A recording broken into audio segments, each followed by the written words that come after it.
Hello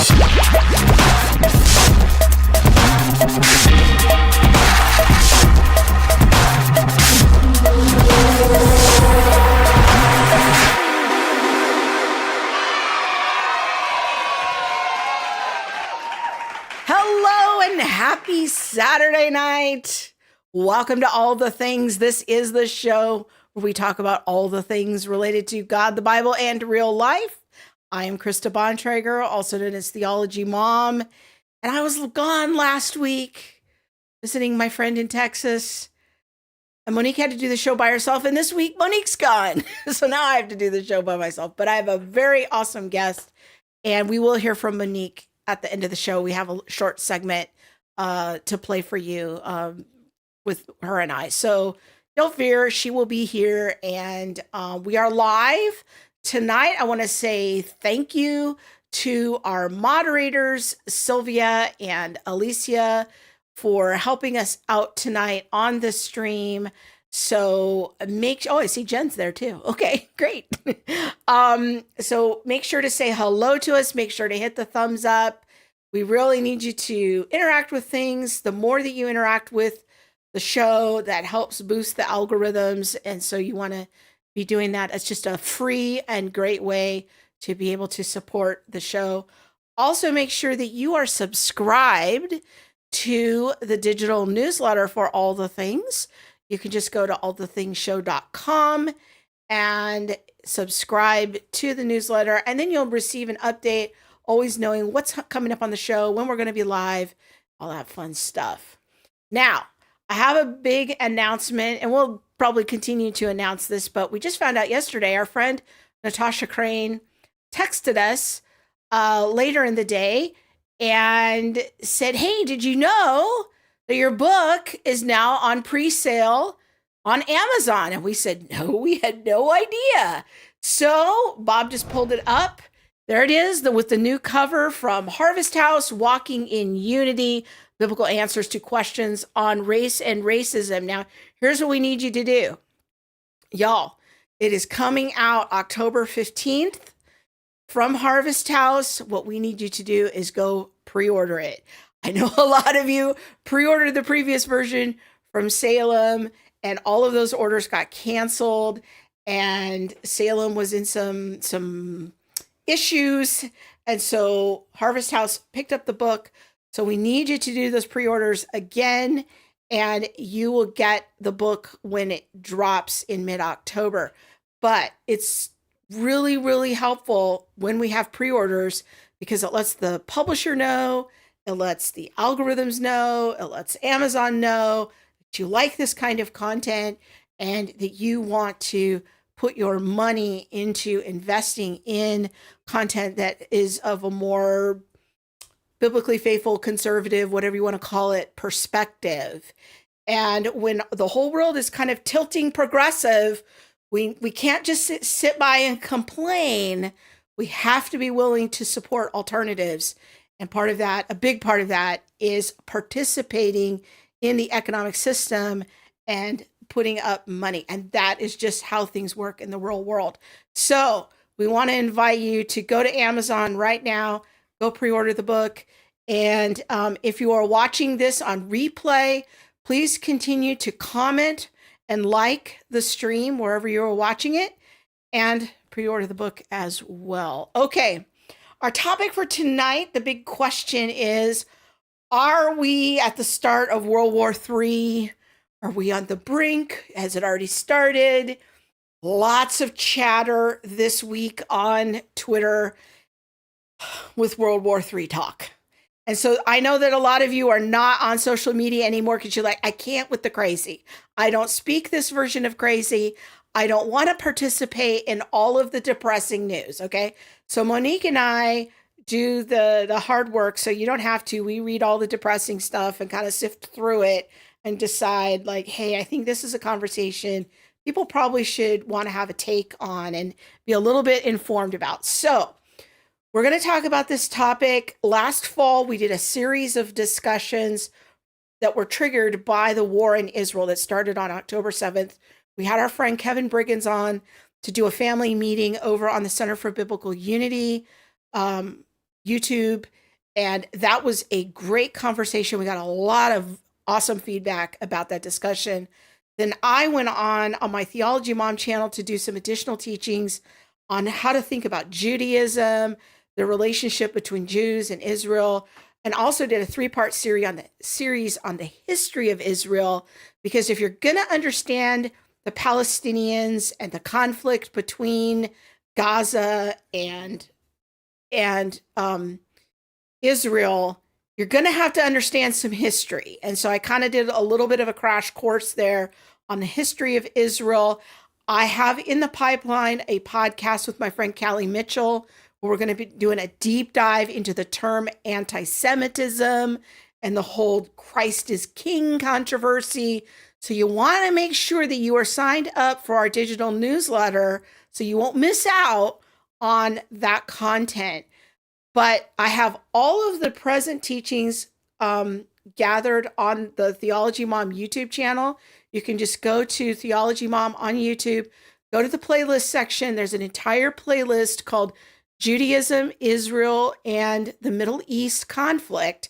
And I've put all of the teachings there. The discussions across all our platforms are on one playlist. So you can go check that out. But it's a complicated topic with a lot of different features to it. And so it has taken a lot of conversations. I remember in that first discussion with Kevin way back in early October, I knew zero. Pretty much everything he told us on that stream was new information for me. I knew absolutely nothing about the history of Israel, the complexities of the conflict, and the peace accords and all the attempts of creating a 2-state solution. I knew none of that. And so if you want to get up to speed, that will be a resource for you. So tonight, we've asked our friend Kevin to come back on. Monique helped me put these questions together. So she has weighed in on this as well. But he's going to give us an update to what's happening in Israel. A lot of recent events happening. Last Sunday, my friend Callie, who lives in Jerusalem, was texting me about drones coming her direction. Now Israel has retaliated. What does it all mean? There's chatter of Israel retaliating against other countries. What about Russia? What about China? Is that going to pull us into World War III? So we're going to try to tackle that from a Christian perspective tonight. So if you're watching live, make sure to put your questions in the comments. That will help other people as well, because you're probably not the only person with that question. Toward the end of the show, we're going to be talking about some updates related to Title IX. Monique and I did a live stream this morning, and we'll be sharing that with you toward the end of the show as a second segment. Okay, with that, I'm going to bring on our friend Kevin Briggins to the show. Welcome, Kevin. Thank you. Thank you for having me again. Yes. Well, it's gonna be a good conversation to good time to kind of do an update and see how things have progressed. Maybe start off by telling us about your background and what kind of qualifies you to make some comments and have some informed takes on the events in the Middle East. Yeah, so I've had a 22-year career focused on the Middle East as an analyst. I used to teach certain classes that dealt with Middle Eastern culture, and I have an undergraduate degree in Middle Eastern studies. So this part of the world has been a heavy focus for me the last 20 years. So that's kind of my background and what kind of gives me some perspective to speak on some of these things. Very good. And we want to emphasize that all your opinions are your own, and that you're not here to represent any other entity other than yourself sitting in your house with your microphone. Yes. So, well, last fall, as I mentioned, we did a discussion in October about the start of the war in Israel, what happened. Maybe just get us a little bit caught up to speed is what did happen in Israel last October, and what has the fighting been over all of these months? Because there's still a war going on in Israel. Yes. So for those who don't remember, who haven't, who aren't aware, October 7th of last year, Hamas, which is the government in Gaza, and they're also a terrorist group, um, came over, got through Israel's border security, came over and massacred around 1,400 Israeli citizens and took about 250 citizens hostage back into Gaza. Um, and that generated this response, this war that we've seen basically ever since October 7th that's happened in that region. It's broadened, it's escalated right now, as we talked about Iran coming into it now. But that is kind of the situation of Israel got hit with a major, major terrorist attack on its citizens, and also, like I said, kidnapped some of their citizens. And so this is Israel's ongoing response to that October 7th attack. Yeah, and so they started off with kind of an air campaign, and then that eventually evolved into a ground campaign of going into Gaza, and Yeah. it has become increasingly complicated. So maybe just something basic is, what is your understanding of Israel's goals in the war? Like, how would they know when it's over? Oh yeah. So Israel has one primary goal, and they've been very vocal about that, and that is the to destroy Hamas. So so Hamas is no longer the government of Gaza, and they're no longer a credible, formidable organization or threat to Israel. This is all about security for Israel. The one thing that I don't think Hamas really thought about hard enough was the fact that what kept Israel at bay was the fact that Israel felt its security was good enough, right? Once that once they lost the confidence in that security, they determined they can no longer live next door to a terrorist organization. And so they are doing everything in their power to root out the organization. Now, I know there's a situation in terms of bringing back hostages, and Israel wants to bring back every hostage. But because Israel deals with these things so often, you go back to the 1970s, you go back to like the hijackings of planes and taking their citizens and the Olympic murders and all of those types of things. Israel has a very strong policy. They will not be, you're not going to use their own citizens as bargaining chips. They're going to come in to take you out. They hope they can get their citizens back in the process. That's kind of how they go about these things. They're not going to tiptoe around because they might lose some people. They know they're going to lose people. That's just the nature of dealing with Islamic terrorist organizations. That's just the reality of being an Israeli citizen, is that they're going to come in to rescue you. That's what they want to do, but they're going to take out the enemy. And so that's number one. So that's why you've seen such a heavy-handed response to this Hamas thing. They're going to take out Hamas, and along the way, they hope to get their citizens back.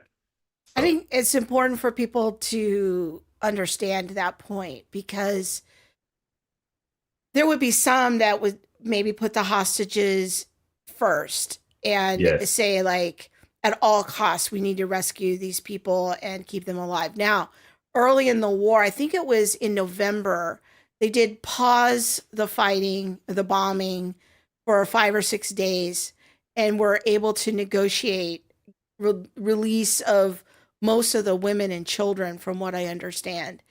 And there are a few hostages that are from other countries. From what I understand, there's a few Americans among the yep, hostages. So Israel did pause the fighting for a little while to rescue some of the most vulnerable, but they are not going to engage in a ceasefire for the sake of saving some hostages. Because if I understand from a military standpoint, the minute that you do that, then you have monetized your citizens, and then yes, you can, the enemy will just continue to kidnap your citizens, hold them hostage until you comply with whatever it is that they want. And so Israel will yes, not, essentially monetize its citizens. It is willing to allow those hostages to die if necessary for the greater good of securing the nation and achieving the goal of eliminating Hamas. Am I on the right track there? Absolutely. I mean, even the United States, we have a similar policy because the minute you start to negotiate with terrorists that kidnap your citizens, you put every other citizen at risk because once they know it's successful and it works, they'll keep doing it. So you have to make it a deterrent to where they don't view kidnapping your citizens as a viable goal or plan. Okay. And so, yeah, and that's really like that's the United States strategy as well. Now, in your opinion, I would like to hear from you. You know, we're about, I don't know, 7 or so months into this. As a non-military person, I I'm a skeptic that it's possible to eradicate Hamas because, as you said, Hamas is not just a terrorist organization, it is also the government structure that was elected some some time ago. I mean, it's been in Yeah. place for a while. I don't know, like maybe 15 years or so. Yeah. 2006, I believe, Yeah. was when they were elected. And so how do you erase the ideology of Hamas without wiping out a massive part of the population? Because I think one of the unanswered questions for me in my own research is what percentage of the citizens of Gaza support Hamas? And, what's that Venn diagram of, because if you have a large number of citizens supporting the ideology, how do you wipe it out? I don't know if Israel's goal is realistic. I don't know if you have any thoughts about that. Yeah. So I would say this, if there was an election today in Gaza or the West Bank, Hamas would win those elections. Mm. And I say today, prior to October 7th, polls show that Hamas would win an election in either Palestinian controlled territory. And that is why the Palestinian Authority did not allow elections in the West Bank because the data was showing that Hamas would win that election. And so Hamas is popular. It's not everyone, but they are popular in the Palestinian territories. In terms of Israel, they cannot wipe out all hatred against them. But what they can do is neutralize Hamas from being an actual operational threat to them and their citizens, right? They can take out their tunnels, they can take out the weapons, they can, take out their leadership. They can really decimate them as an organization to where they can't operate and be a threat. Because that plan or that operation on October 7th took a lot of planning, a lot of coordination. A lot was behind that. If you can disrupt that, you can be successful. It's kind of what our plan was after 9/11 with Al Qaeda. There's a reason we haven't had another attack on the homeland because once you don't give them safe haven, once they can't operate freely, you really disrupt their ability to pull off large scale attacks. And so that is really what Israel's goal is. Israel knows they can't force the people in Palestinian controlled territories to not hate them. They hate them already, when they weren't doing anything. And so, yeah, that what is next after this is going to be a big question mark for the whole international community. Like, how do you rebuild Gaza? Who controls Gaza? And how does it become a viable place where people can live and flourish and not a terrorist, safe haven? And so that's going to be the hard part. The to me, the war is the easy part. It is the how do you move forward? Because the whole two-state solution thing that's gone. That is never going to work. There's no You have to have two sides that want that, and right now you just don't. And so what the future is, that's going to be that's what the UN and the international community is going to have to come in and just really get involved and try to make Gaza some place that is sustainable and livable and not just a place where Hamas operates and fires rockets. I think the challenge is that there's it's going to be challenging to find local leadership that people will respect in Gaza, but who are willing to engage in a project of democracy, of a level of, I don't know what to call it, like um, Civility. civility and order and justice. And, Yes. there are cultural challenges there, I think. But I mean, I want to be careful at the same time that, we don't completely disparage the citizens of Gaza. I'm sure that with any population, there are people with all kinds of views, and Mhm. there are probably peaceful people who live in Gaza, and yet their life has been so disrupted. I mean, because Hamas has set up, Hamas has basically made Gaza into a quasi military base. And they have Yes. embedded these tunnels under people's homes, under schools, under hospitals. And so they've turned what normally you have clear military targets are now Yes. mixed up with human targets and part of civilized society. And so much of Gaza is now just rubble. I mean, even though Israel has tried to only target military things, it's nearly impossible because of It is absolutely impossible. how Hamas has rigged the system. And so the optics of that look very bad. And when we see these pictures from Gaza where it's just piles and piles of rubble, the way of life of the citizens of Gaza has at minimum been disrupted, and for many it has been traumatic and potentially destroyed. And Yes. it's heartbreaking, and war is very difficult and messy, but in this particular situation it's very hard because the civilian and the military is just all interconnected. Yes. War is the epitome of, to me, the ultimate expression of the fall, right? It is a result of the ultimate depravity of man, and even when it's necessary, right?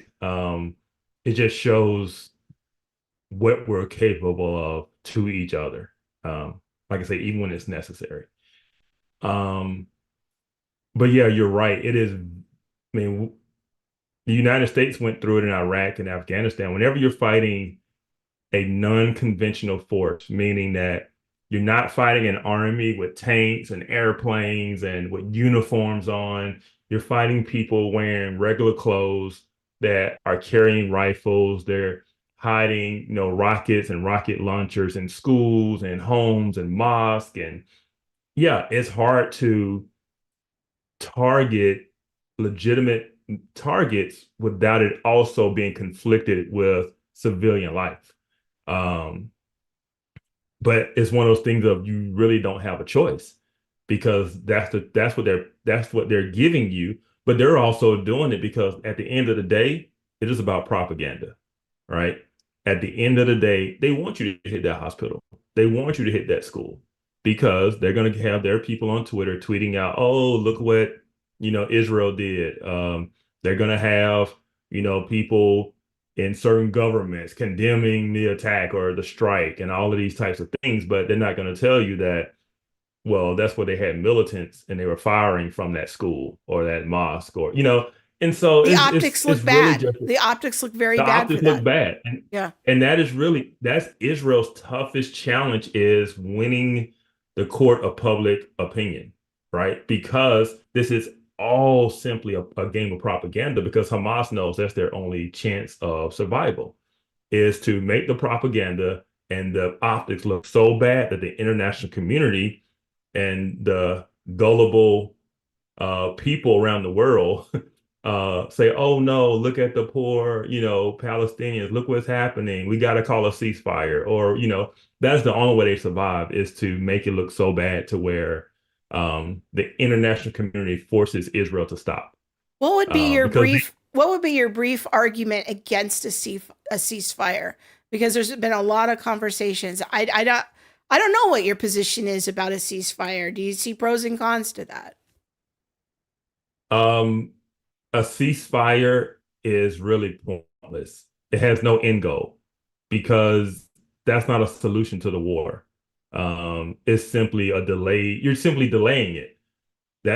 That's not a solution. Either you're delaying it a week or two, or you're delaying it 6 months or a year. Eventually, this fight has to happen. This war has to happen. These two sides cannot coexist next to each other. And so when people talk about a ceasefire, what's their end goal?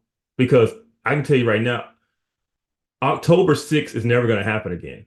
The attack was on October 7th. October 6th, Israel felt safe and secure with their defenses and that they could live next door to Hamas. And they were in a ceasefire on October 6th. Yeah, they were in a ceasefire. Like, that's what I want to harp on.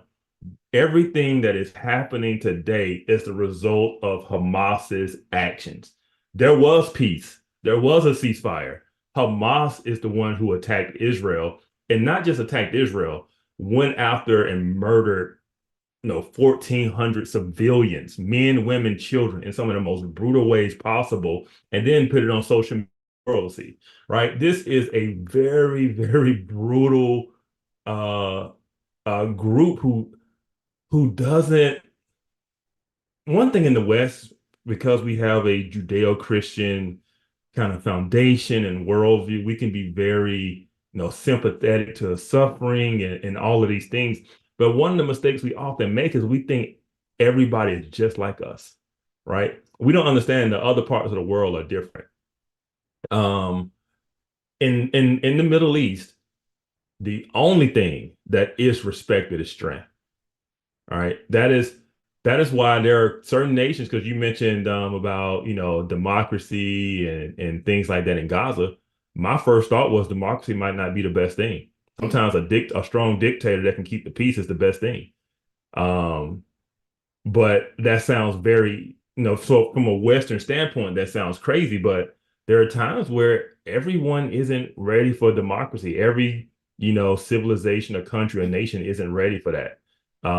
Gaza clearly wasn't, because look who they elected. They elected Hamas, and look what the results are. And so, yeah, and so it's very it's a very, very difficult situation, and the end goal, or the how do you come out the other side, isn't as always as clear as we would like it to be. Sometimes it's going to be messy. Okay. All right. We're going to take a little break here and hear from our friends at the Unshaken conference, and we will be right back in 1 minute. Unshaken 2024 is coming. Join 3 of the most influential voices in cultural apologetics, Natasha Crane, Frank Turek, and Elisa Childers, as they equip Christians to live for Jesus in a world increasingly at odds with biblical Christianity. At Unshaken, you will join hundreds of others who are seeking to navigate the intersection of societal pressure and biblical truth, covering topics such as deconstruction, social justice, sexuality, and many more. Unshaken will teach you what the Bible has already said about the social issues we face today, and equip you to stand firm in God's truth.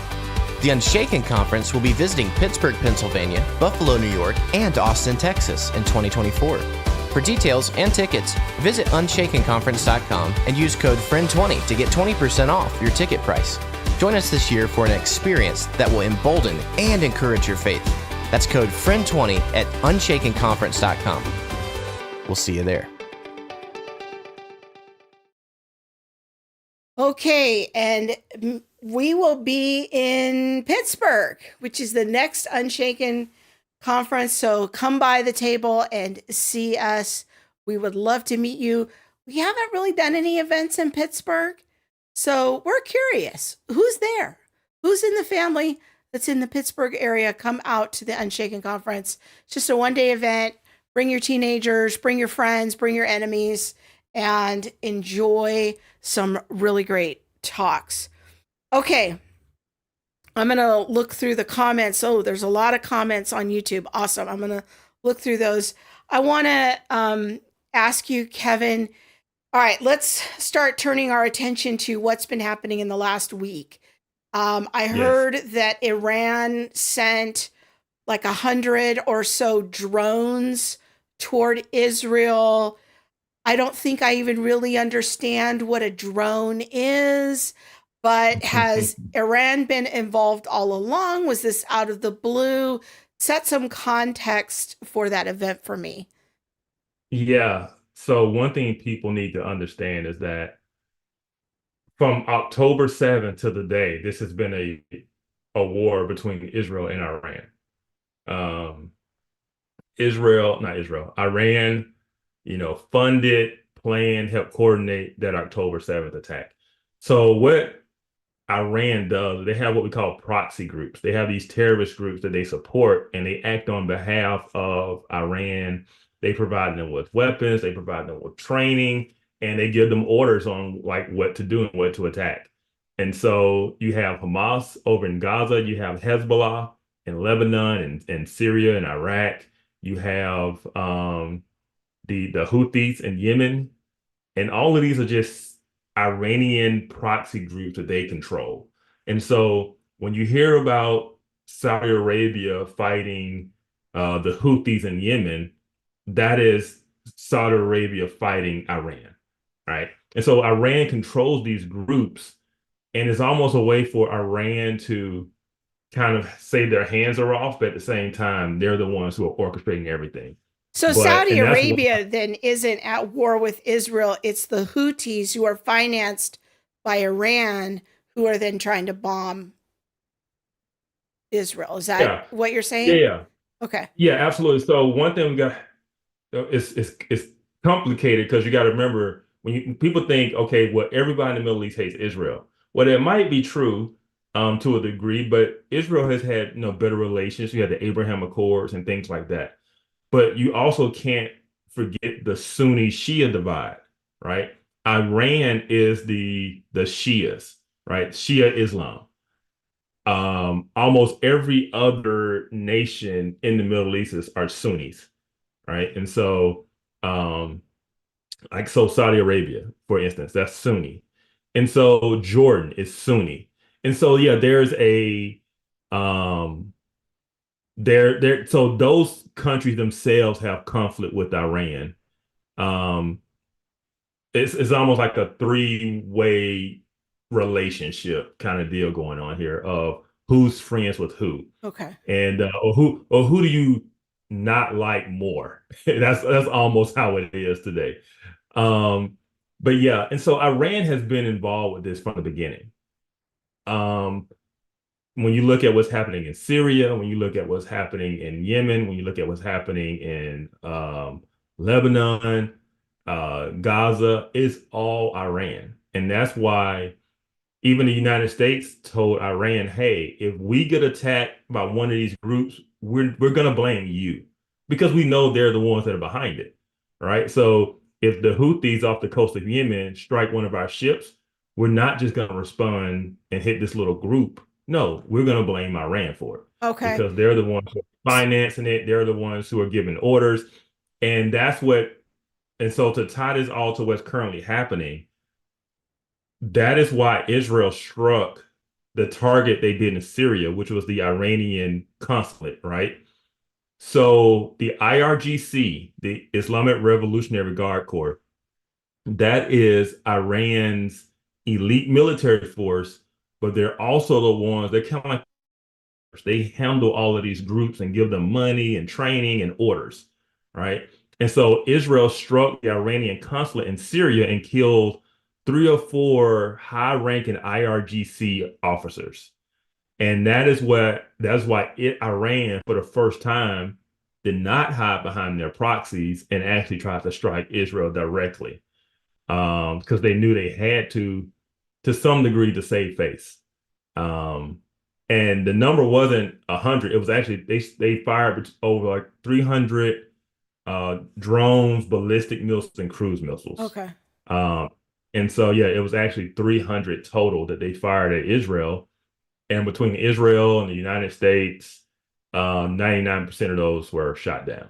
So they fired 300 things that were completely ineffective. So And in that effort, then I know Israel has something called the Iron Dome, which yes, I perceive to be some kind of strategic missile shield that shoots things down before they hit Israel. And the yes, reason still people like my friend Callie Mitchell has to go inside the bunker is because shrapnel does fall. And the shrapnel can sometimes yeah, injure people depending on where it falls, but they have a pretty effective they missile do. system to shoot these things down. So although 300 things were coming at them, it was basically neutralized. Yes. Along with the United States, we helped shoot some things down as well. Okay. Um, but that's one thing I want to point at too. People need to understand the military capability of the West versus the rest of the world is a huge gap. And that was one of the prime examples that shows it. They fired 300 rockets, drones, and cruise missiles, and they had a 1% effective rate. And not even effective, 1% got through Western defenses. Um, and so that just shows you the really gap between Iran and Israel. And so that's why a lot of this talk, I know we're going to get into it, about World War III is I'm not gonna call it silly, no, it is silly to me. But there's more behind it than just people being fearful of World War III happening. And so yeah, and so that is really, kind of, the gist of what's going on in terms of why Israel struck Syria, hit an Iranian target in Syria, why Iran felt the need to respond to save face. And then Israel, even though Iran's attack was completely unsuccessful, Israel, to save face, also said, we're going to retaliate and respond to this attack. And then they fired, I think it was 1 or 2 missiles and hit an air base or something. But it's a lot more show than it is substance. So And so, no, yeah, go ahead. so prior to October 7th, because of the Abraham Accords, which if I'm remembering correctly was something under the Trump administration, they kind of brought a level of stability to the surrounding nations around Israel. And that was a point that you had mentioned to me, last fall, is that look, Hmm. like the Abraham Accords, Israel was pretty much living at peace with Jordan and Saudi Arabia and United Arab Emirates. And, Yep. there was a lot of stability. Egypt, even though they have a border with Egypt, and things were contentious in the 70s, since Anwar Sadat and those peace accords under the Carter administration, Egypt has stayed pretty stable. And so there was more stability than we may have been aware of. But what's Yes. happening is these terrorist groups that live inside of these countries, although their governments have formal peace agreements under the Abraham Accords, Okay. these Yeah. terrorist groups that are funded by Iran are just constantly stirring up trouble. Yes. Okay. Yes, because it's the whole from the river to the sea, Palestine, with that whole issue about a Palestinian state, or I'll tell you that it's not even so much about a Palestinian state because that never existed as it is about a Jewish state not existing, That's correct. right? And so Yeah. yeah, and And that's so something people have to understand, this whole from the river to the sea, Palestine will be free. What that statement is actually a Jewish annihilation statement of yes, that they want all of the territory of Israel for Arabs, and they do not want Jewish people living there. And Yes. that is what that saying means. And if people want details about that, the conversation I did with Callie last fall is kind of, she went into great detail on the history of all of that and where that saying comes from. And we covered all of that. I want to do a few comments here, Kevin, and then Okay. we'll do a few more questions. But people are just have a lot of questions. One of them, I'm going to go to Jennifer Shotwell. She's watching us in Hawaii. She says Saudi Arabia also cooperated to let Israel defend themselves from further areas in Yemen, I believe. And there's someone else was asking about with Saudi Arabia and Jordan, were other countries kind of in cooperation with Israel's efforts to defend itself? I'm sure they were. They kind of have to be, Okay. especially when you're talking about airspace. Mm. If Israel is going to fly, because there are a lot of countries between Israel and Iran, right? And so sometimes, yeah, Israel needs to fly through those countries, and I guess there's debate over whether they allow Israel to, or whether Israel just does it and there's nothing they can do about it. But it's one of those things, the enemy of my enemy is my friend type deal. Those countries are not friends with Iran. Those are Sunni nations, even if they sympathize with the Palestinian issue. Those are still Sunni nations that have an issue with a Shia country in Iran, Okay. because Iran has uh, ambitions of controlling the region. So all of those countries, even though they're Sunni-led countries, they all have Shias that live in those countries that that Iran likes to instigate and stir up. And, all those countries are worried about a Shia rebellion in their own country if the Ayatollah calls for it. And so they are no friends to Iran. And so because of that whole Shia Sunni divide. And so, yeah, even though they may not agree totally with some of the stuff, even though they may be sympathetic to the Palestinian cause or plight, they're not necessarily going to side with Iran over Israel in a lot of these situations, because they have issues with Iran as well. Susanna's asking, if Israel did not have the Iron Dome, how would this conflict in Gaza be different with Iran? Like, how would that look? Yeah, I would just go back to the first Gulf War and what happened Mm. when Saddam. So Saddam was very smart, and so what he was trying to do was rally the Arab world to his cause. And so by doing so, he started attacking Israel, hoping it would bring Israel into the fight and it would rally the Middle East to come to his aid. Um, what we did to stop Israel from getting involved was we gave them Patriot missiles. So we gave Israel an air defense system. And this was before they had the Iron Dome. So if they did not have the Iron Dome today, I believe that we would supply them with air defenses to defend themselves, because that's what we did in the first Gulf War in the early 90s. Now, America's been pretty involved in the war in supporting Israel, but I brought this out in my teaching series, is that we also have to understand our tax dollars fund the UN, and the UN funds an entity called UNRWA.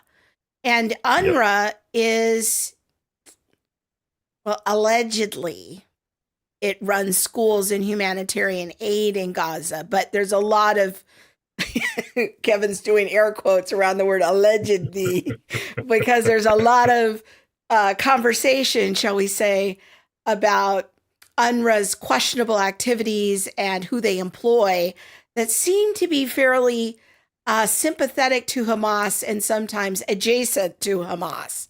And so there is a way in which our country is funding both sides of this war. We also seem to have given Iran some money. And so aren't we sort of participating in the conflict from that perspective, it's a little confusing to me what we did Yeah. to Iran. Yeah, it is. It's one of those things I was talking about when I said we make these assumptions that everyone is just like us, and we don't understand that the only thing they respect is strength, and that's why Trump was so successful because he showed a sense of strength, and there was also a somewhat unpredictability. You know, they didn't know what he would do, and so a lot of times that led them to not do anything because they weren't quite sure how the United States would respond. But with the current administration, they already know how the current administration is going to respond. Is not doing much. And so, um, for instance, given Iran releasing their funds to give them more money, that was the $6 billion. People warned, hey, if you release this money, you're simply going to be funding their basically all their shenanigans in the Middle East. But we did it because we think that we can get people to cooperate with us if we just simply give them money. And that's just not the case. And then even with the UN, now we say allegedly, but we've determined we will not fund any more.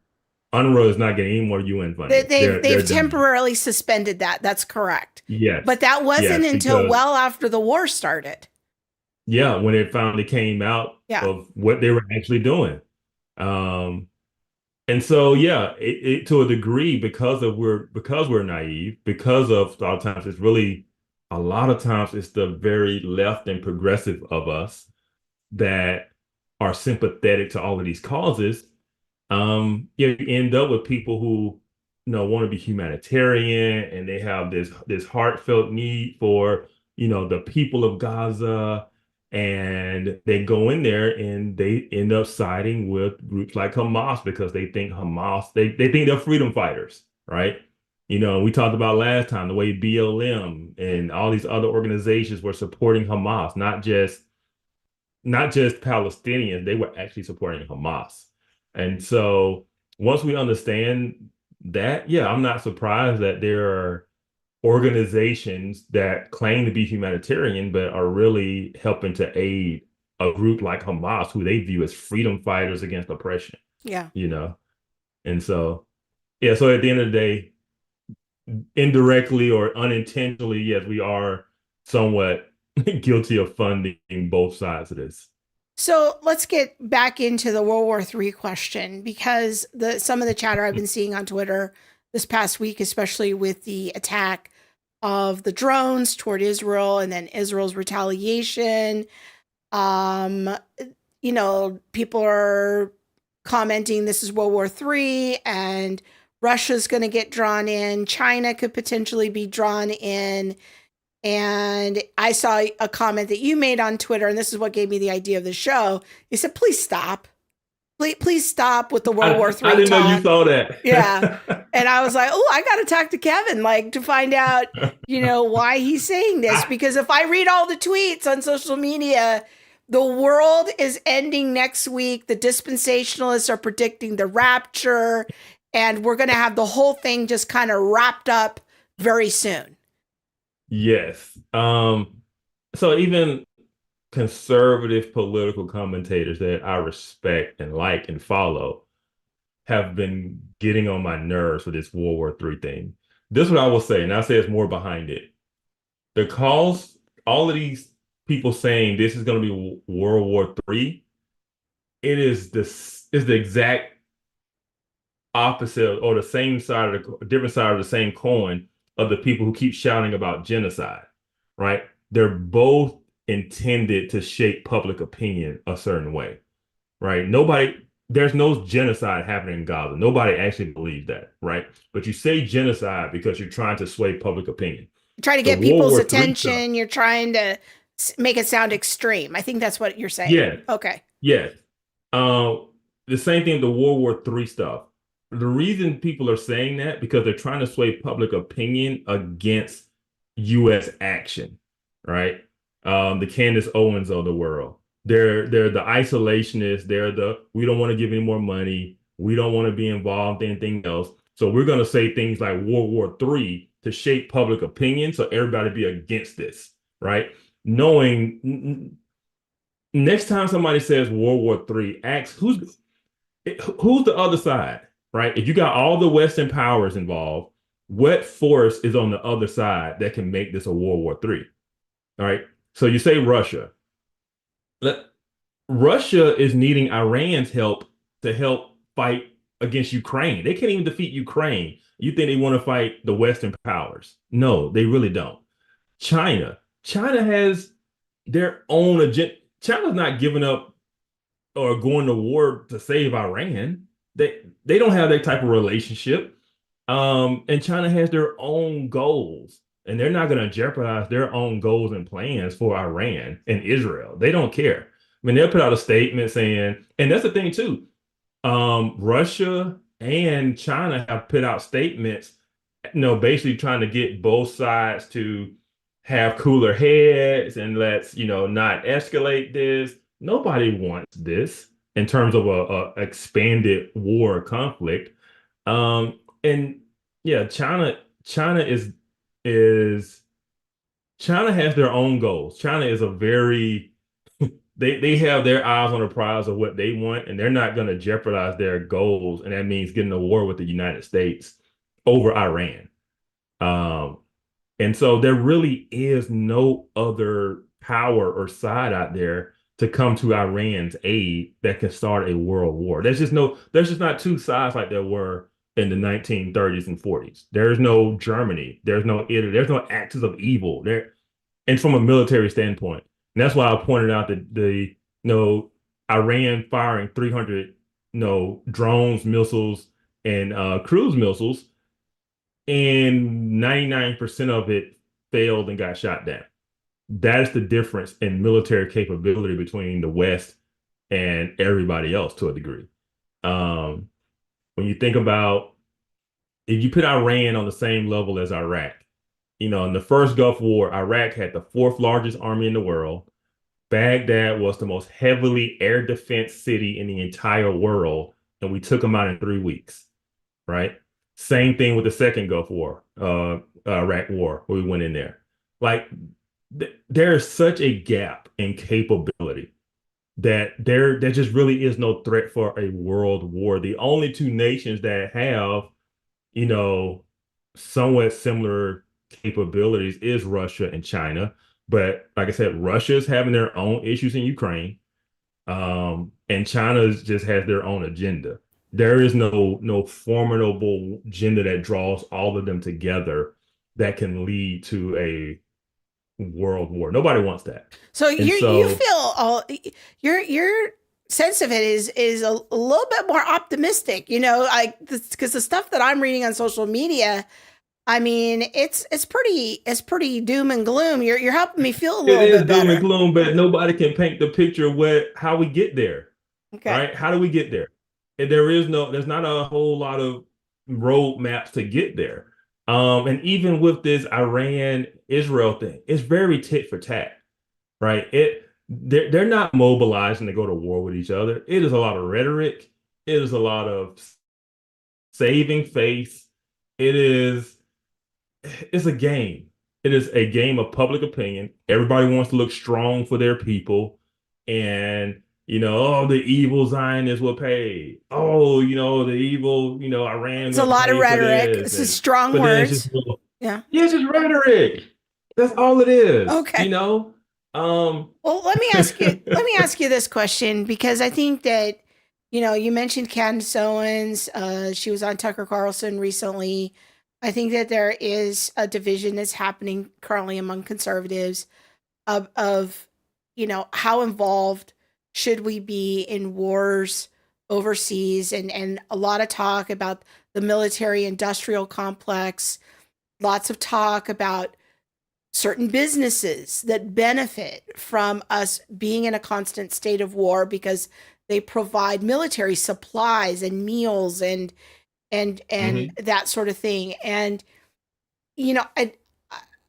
I think, and I would be curious as to what your thoughts are, that our involvement overseas in other conflicts can be a matter of discussion and opinion among Christians. I don't immediately see it as like we have a core tenet of our worldview at stake here. Like this is an issue where I think Christians can have a lively discussion.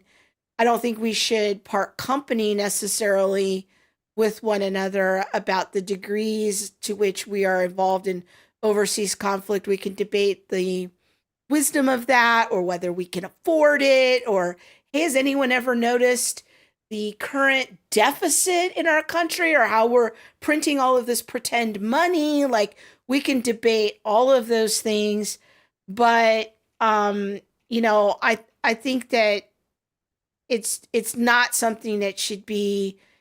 I don't see anything immediately core at stake in the faith. Do you see something that I don't? I'd be curious as to what your thoughts are. Yeah, so two things can be true. The military industrial complex is a thing. But at the same time, that doesn't mean that they're responsible orchestrating all things in the world either, right? You almost have what James Lindsay called the woke right, right? Where everything is the result and actions of a system, right? And so people like Candace Owens, she's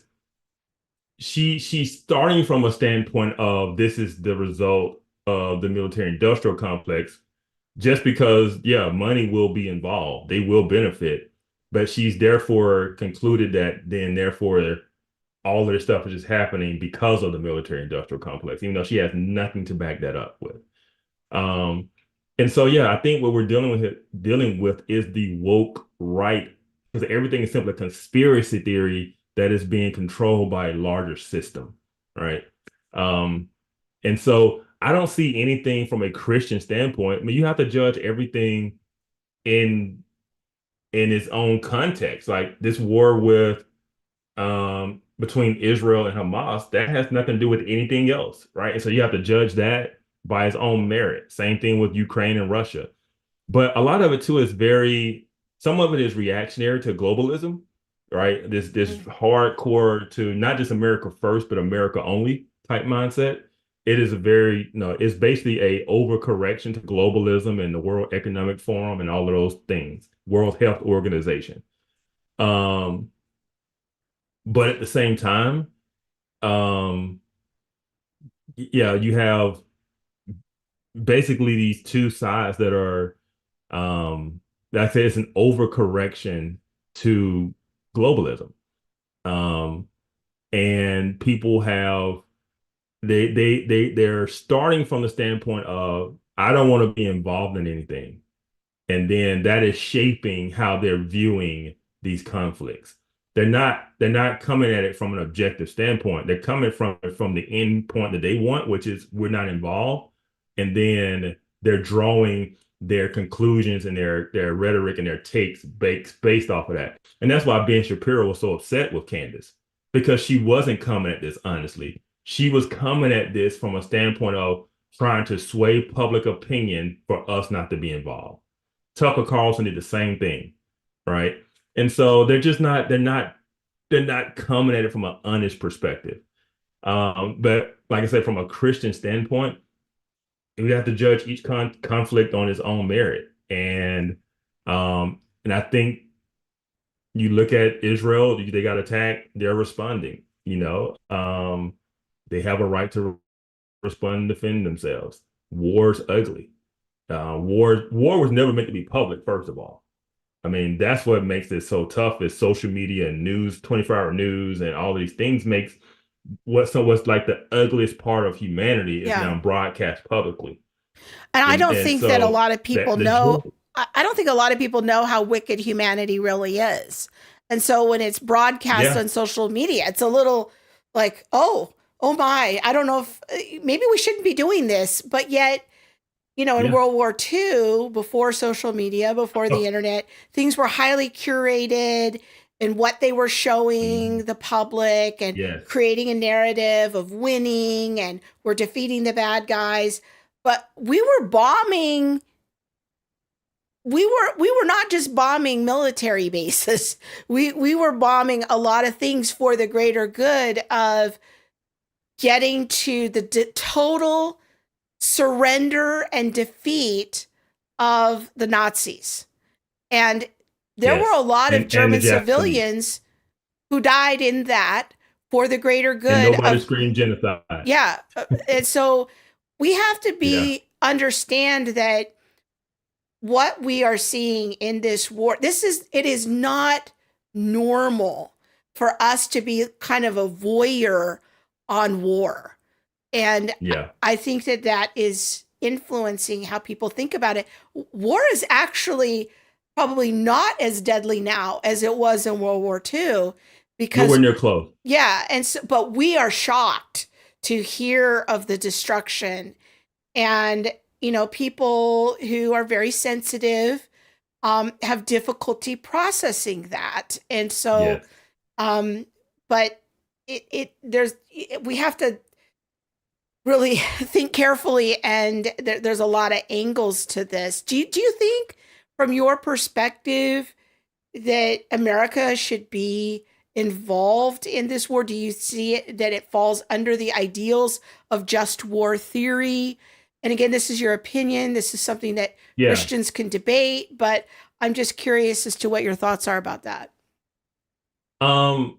Yeah, I mean, there's a reason that we supported Ukraine when Russia invaded them unprovoked, right? And there's a reason we're supporting Israel when Hamas attacked them unprovoked, right?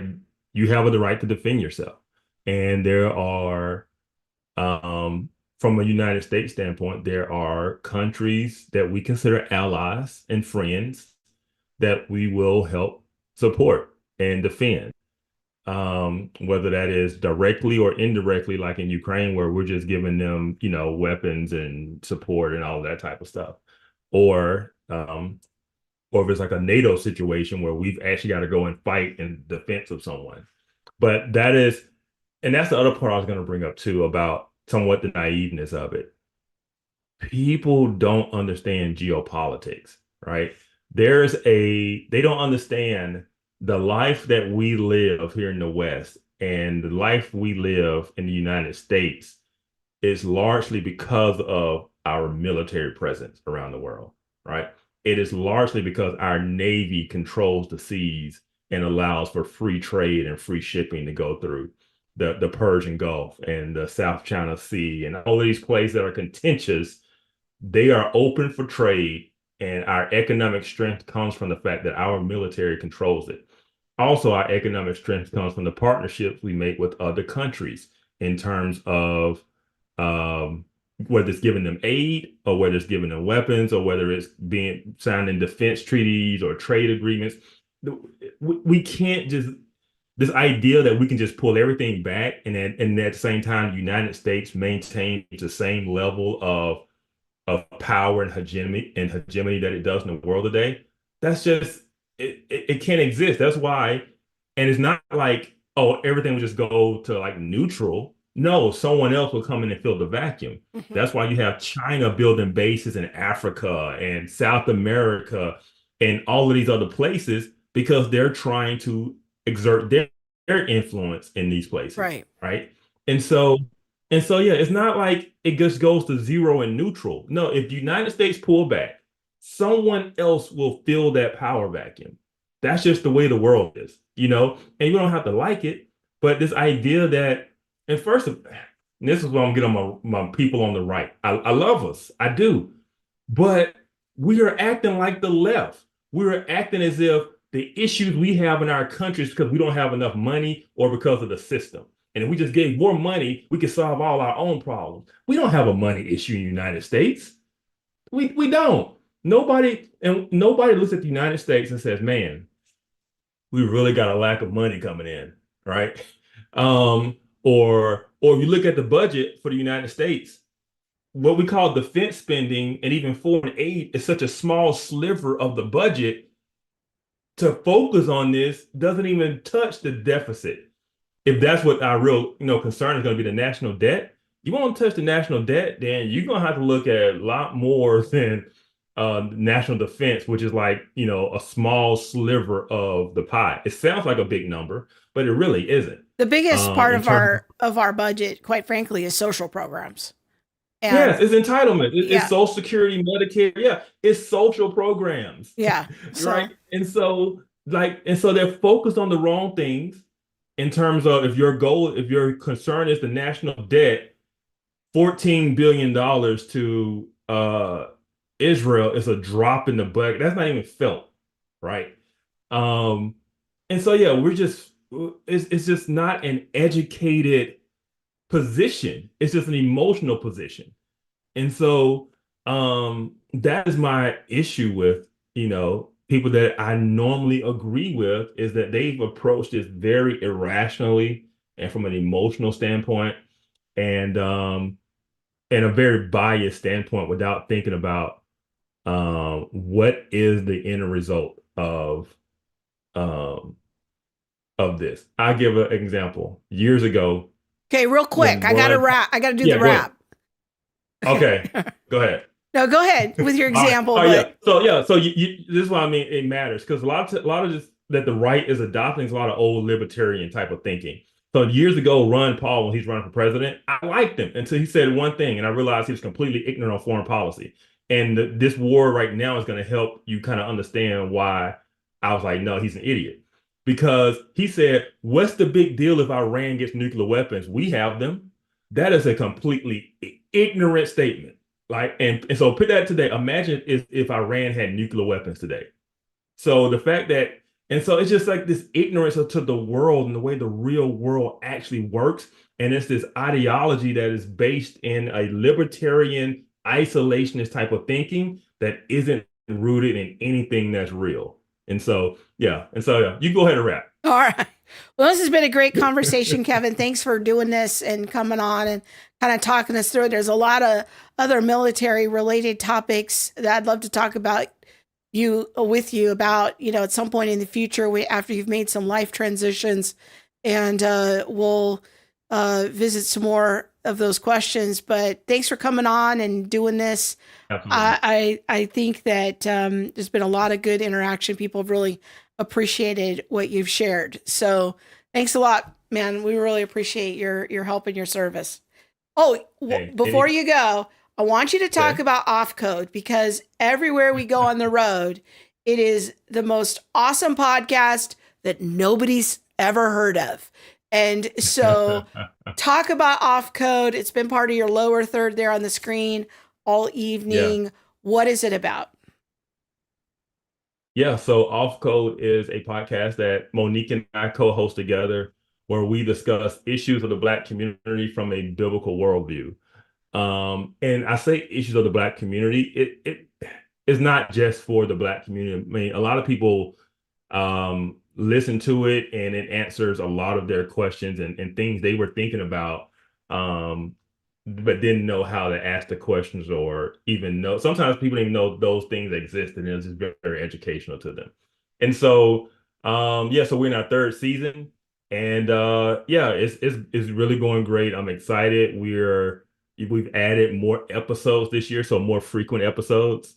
And check it out if you haven't. If you're a Theology Mom fan and you haven't checked out Off Code, check it out, because we actually have our own channel now. So if you just put Off Code Podcast in YouTube or Spotify, Apple, wherever you listen to podcasts, you can definitely find it. Yes, go check it out. It is an extremely educational show, although it is focused on issues in the Black community. It's not just for Black people, it's for everybody. No. But Monique and Kevin bring a lot of perspective as cultural insiders and helping us think through some of the challenges, some of the celebrations, some of the humor in the Black community. And I love it. It is definitely one of my favorite podcasts. So thanks again, Kevin, for being here. Absolutely. Anytime. All right. God bless. Good night. Okay, as we round out the show here, I'm going to play a conversation that Monique and I had this morning about Title IX. A big update happened yesterday to Title IX, where something that historically has been just simply on the basis of sex, giving women access to things like sports and dormitories and educational institutions has now been redefined to include gender identity. We're going to talk briefly about it here. Here's the clip. So we're going to talk about Title IX and the baloney. I'm at a conference, so I have to keep myself holy and righteous. Well, I should be doing that anyway, but still. Yes, so Title IX it wasn't even passed. It was signed in. Department of Education yesterday amended Title IX, and it's been kind of in the works for a while, from what we understand. Done a little bit of preliminary research on it. I'm sure that people from like Alliance and Defending Freedom are going to be commenting soon. But we just wanted to do like a quick thing this morning while we were at a conference.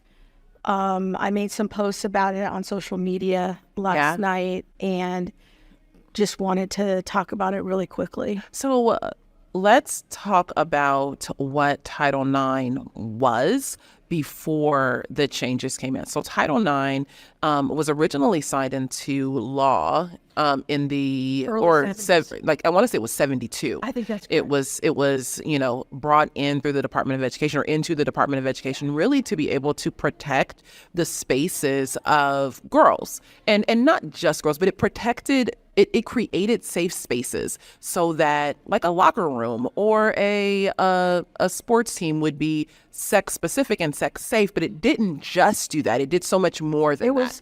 A lot of it was about equal opportunity or equal access for women, particularly carving out spaces for women's sports, and has kind of evolved over time into, like you were saying, the locker room issue and all of that. But it's really was on the basis of sex, equal action, equal access, and equal protection. Yes. And so it was something that was needed, especially during a time when, a woman may not be able to get that protection or that access. She might not be allowed into the school based on her sex, or she, may not get dorm room access based on sex. And so there were a lot of inequalities, and Title IX came in to help offer protection against some of that discrimination. So now what happened yesterday was, and you can go on the government website, just go on Google, type in Title IX, and you're going to see a lot of news stories about it, but you'll be able to see the main page. I think it's on the Department of Education page. And the big amendment was that now gender identity is falling under Title IX. And so gender identity can be any person who identifies as a female can now theoretically have equal access and equal protection for things that were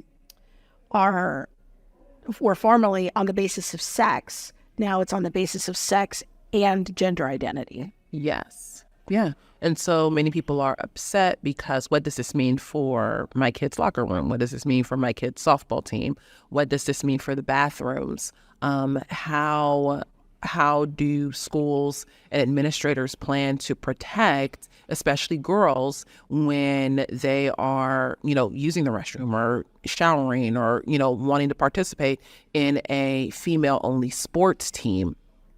If a male who identifies as a female now decides that they want to join that team. Another big issue is that sexual harassment or sexual discrimination will be dependent on gender identity as well. And so potentially the whole pronoun issue, you could have a kindergartner being reprimanded at school for sexual harassment if they don't use the proper pronouns. Yes. Because this will affect kindergarten through college. And I was just about to say that this is a K through college situation. Title IX is K through. So it's not just, in high school, it's not just in universities, but this is all the way through. Yeah.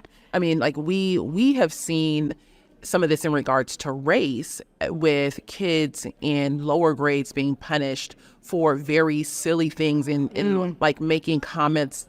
For example, we had a situation where there was a 6-year-old in 5-6 in kindergarten. They were playing on the monkey bars, rightfully so, one of the little boys said, hey, What little kids do. yeah, you're a monkey. Look at you on the monkey bars.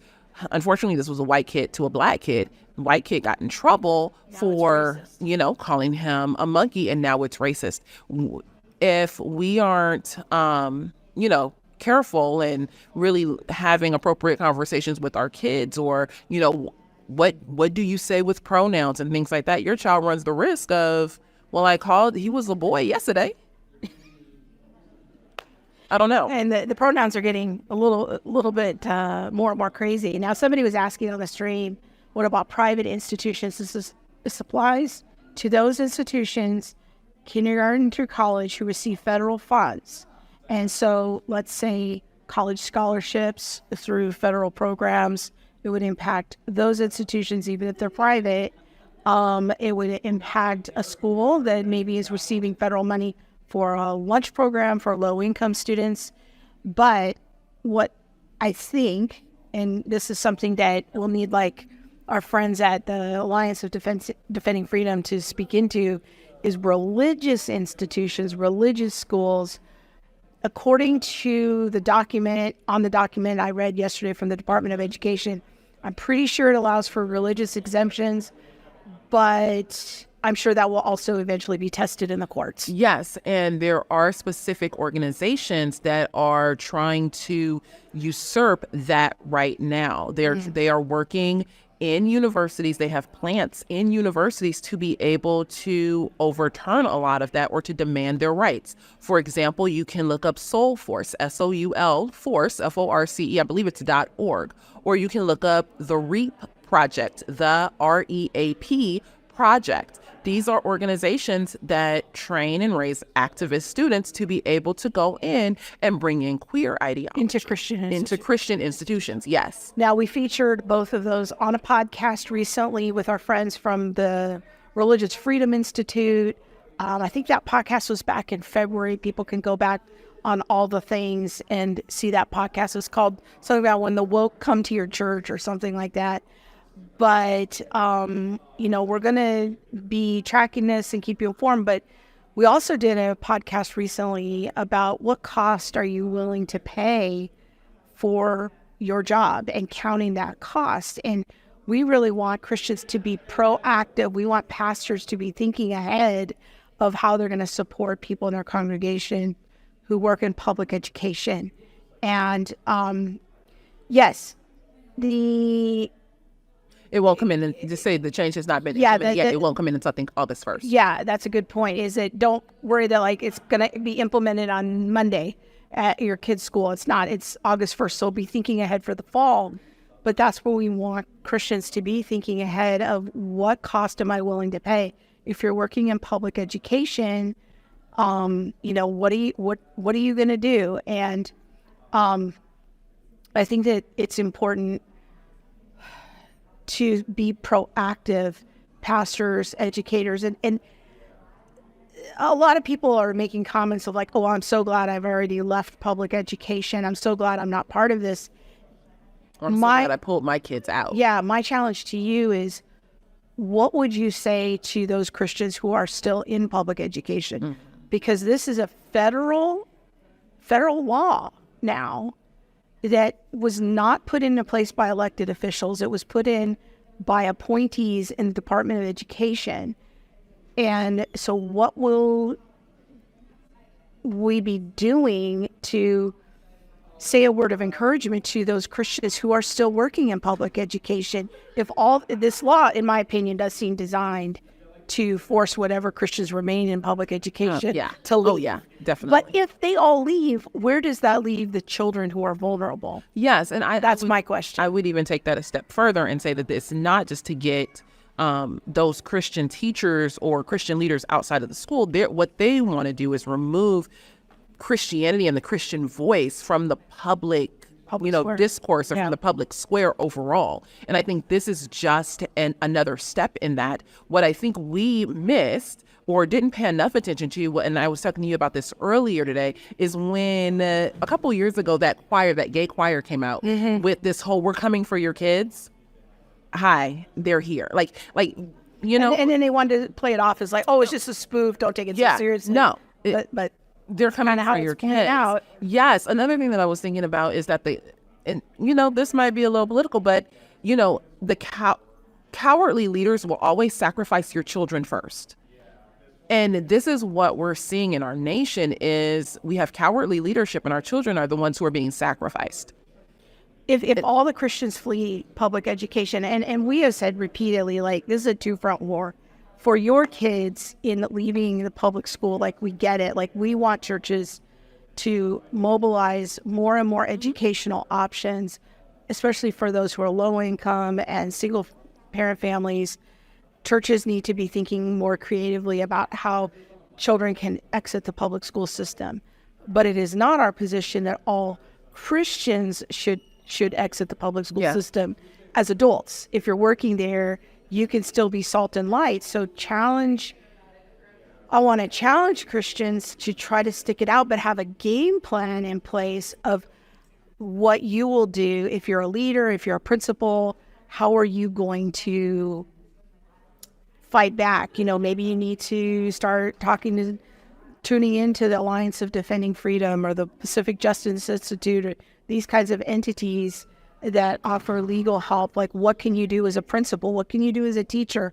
Contacting our friends at Christian Educators, our friend David Schmoose. I'm going to be reaching out to him next week to see what they're doing on that front, and whatever I find out, we'll bring to you. Mm-hmm. So, yeah. Yes, it is. It's definitely a hard situation for Christian leaders to be in.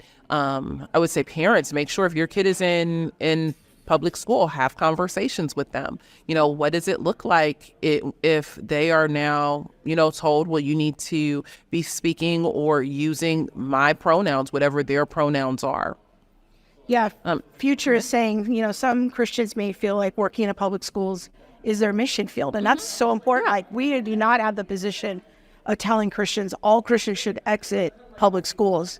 Our position is that might not be for our kids' mission field, but for the adults, for those who are called into that space.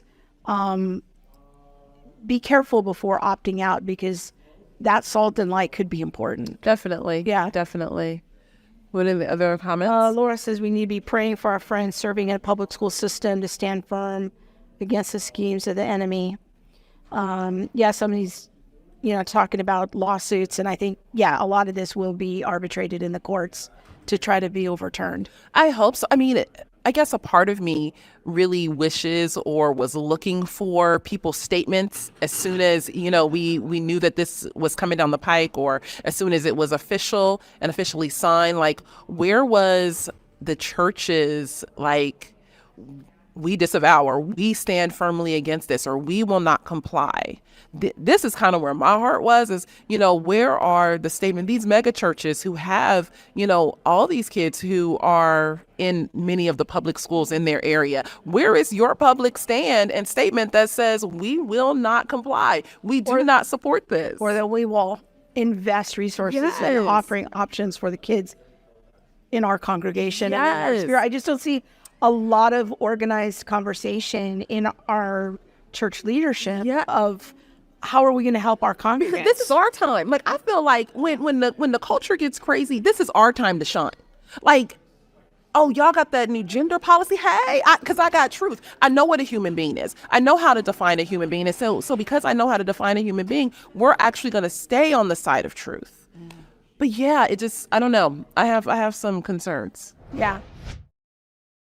Okay, so that's just a quick thing about Title IX. I really appreciate the moderators putting a link to the Alliance of Defending Freedom press release that offers a good summary that you could send to people. Help your pastor be aware. I love Tanya's statement, like, talk to your pastor about this. Let him know what's happening so that he can get a game plan together for how he's going to counsel his people who might be going through these issues. All right, friends, with that, we'll say good night. And we're going to mention the book one more time. Now available as a pre-order, Walking in Unity, Biblical Answers to Questions on Race and Racism, coming out October 15th. Please go pre-order it if you can. Please, please, please. Elisa Childers wrote the foreword on it. We have over 40 endorsements. We will be putting those on the website as the time gets closer, but super excited to let you know that it is now back up on Amazon. So with that, next week we are dark because both Monique and I will be out of town, and I believe that we will be back in 2 weeks, but make sure you're subscribed to the All the Things newsletter because that's the most up-to-date information. We've got some great shows planned for May, and that you are not going to want to miss. So make sure you are signed up for the newsletter. With that, we will say have a good week. God bless and good night.